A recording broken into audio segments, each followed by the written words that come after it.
Hi, I'm Andrea Olson with Go Diaper Free, and this is a video of me recording a Go Diaper Free podcast, episode number 70, Montessori-inspired EC, the role of the adult and preparations.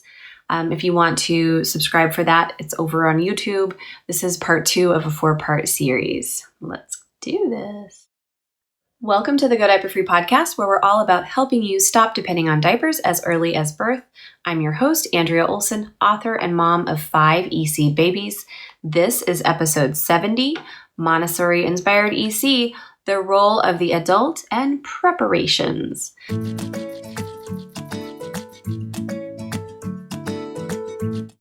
Hello, everybody. Thanks for joining me again this week. I'm Andrea, and this is part 2 of a 4-part series from Merry Hadden's report, Toilet Training versus Toilet Learning. She is a Montessori educator. And you can check that out over and at the show notes at godiaperfree.com/70. And you will see anything that I've linked to or talk about in this particular episode will be linked over there as well. There's also a full written transcript in case you can't listen to the whole thing or you're a more visual learner. Last episode number 69, covered the natural laws of development. Listen to it to set the stage for this show. Last week, we talked about observing the child and what he or she needs to accomplish, analyzing the best way to give assistance, and giving assistance through indirect and direct preparation in order to aid the baby's life. So that's what we covered in a nutshell. We talked about how ECing from birth works with the sequential biological development happening since conception. And today, we'll discuss what exactly the parent can do from birth to walking after the baby is born. As Mary writes, we must give the child the proper information from the beginning. Then it is only a matter of how and where to offer appropriate experiences. So several key points here, all practical. Let's go through all of them now. So the first one is to change your baby when wet. So as far as adult roles and preparing the environment and doing things to assist your baby and aid your baby's life. Number 1, we want to change the baby when wet to educate her to the pleasure and comfort of being dry. So this is all part of conditioning. We can teach them to be used to being wet and to peeing themselves, or we can teach them the pleasure and comfort of being dry.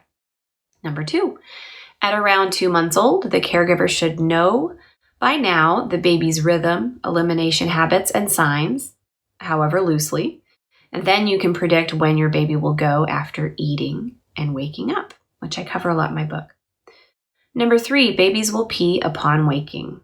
So here are some just real practical points that she brings up in her paper. And we know this, babies will pee upon waking. That's good. Number 4, signals may include watery eyes, disturbed facial expressions, fussing, sounds similar to heh or cries indicating discomfort and the need to eliminate, in which case we offer the pot.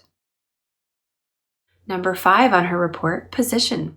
Hold the baby with the back of the baby and the head of the baby resting on your torso, holding the thighs with your hands underneath the thighs. She describes it as holding both thighs with one hand and holding the chest of the baby against your chest with your other hand. Holding baby in a deep squat over the top hat potty is also a good position. We always want to make sure that baby is the spine and the head and neck are all supported by leaning them against our body. And number 6, potty baby calmly without conversation and without a show of appreciation or reward. So baby realizes this is a normal, natural, private, what we do kind of thing. It is very important not to praise or criticize. This, Montessori work, if you've ever looked into Montessori at all work is for intrinsic value. We are not creating people pleasers. We are creating people who are internally motivated, intrinsically motivated. Applauding our babies might end up in them trying to manipulate or control the adult, resulting in constipation, withholding, not going when offered, etc. And this again is from Mary's report. And then the third part of this is disgust and repulsion. And when we feel those things, and we show them on our face, the baby may internalize that attitude toward his bodily functions, which we really don't want. The child is born with no bias towards or against its waste. We create that by our reactions to them. So this is number 6 here is just kind of an idea of how to potty the baby without any kind of praise or coercion. Number 7, teamwork. From the beginning, we model a collaborative relationship. It's high touch, connective, and face-to-face communication. We are collaborating with the baby. And the 8th point Mary makes in this section is to use cloth diapers. Plastic doesn't give much sensorial feedback of the function she just completed. The cloth is less expensive, more breathable, and when you change it often, there's no impression that we stay wet. No diaper rash when we change them often, and we want comfort, correct sensorial feedback, and healthy bodies.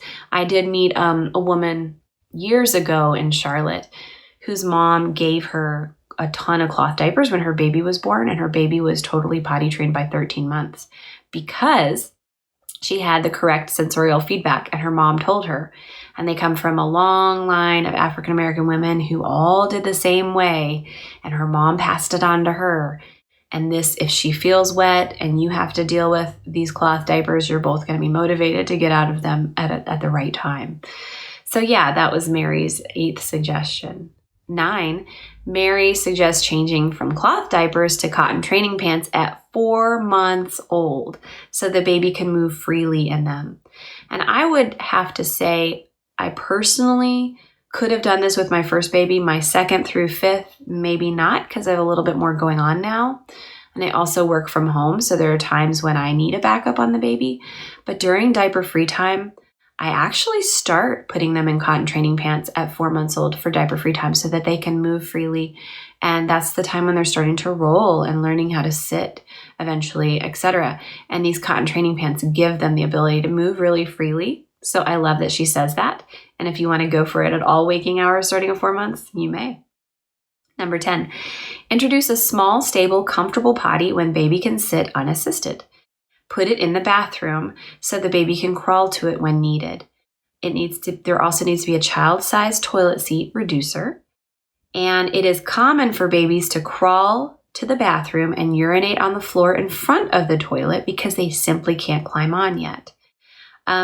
There's also, I've installed a railing, like a little towel holder rack thing, but installing it vertically next to the mini potty can allow them to grab onto it and slide down and sit with that assistance nailed into or screwed into the wall.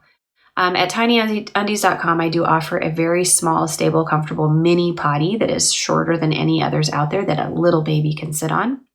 So definitely check that out if you want one that she's talking about. This helps them in so many ways. And she says to put it in the bathroom and keep it in the bathroom. I say you can put them all around the house, but she's basically saying if you just have it in the bathroom, this shows this is where we do our duty. And I can definitely see that point. And number 11 from Mary's article, it is important that the adult recognize the needs communicated by the infant and responds appropriately at the right time. This repetition wires the baby's brain and assists his learning process. So even if we do EC part-time, we really want to make sure that we are repetitive and consistent during the times that we do EC. So if we offer every time they wake up, we want to do it every time. If we hear and we know that particular signal for poop, we want to respond appropriately at the right time every time. This helps with the baby's learning process tremendously. In her article, she quotes, "The developing person within the child, which we will refer to as his ego, will strengthen according to the caregiver's ability to satisfy the child's expectations about the needs that arise at different times during the day. The child learns that he can expect a response to his needs and experience his power in calling for his mother. When the child has a need, asks for it, and receives a positive response, he experiences having the right control of his environment." So in summary, and this was everything that she shared, all of those 11 points are in her article, which you can see over at godiaperfree.com/70. Basically, the physical body, like we talked about last week, has been prepared since conception in utero.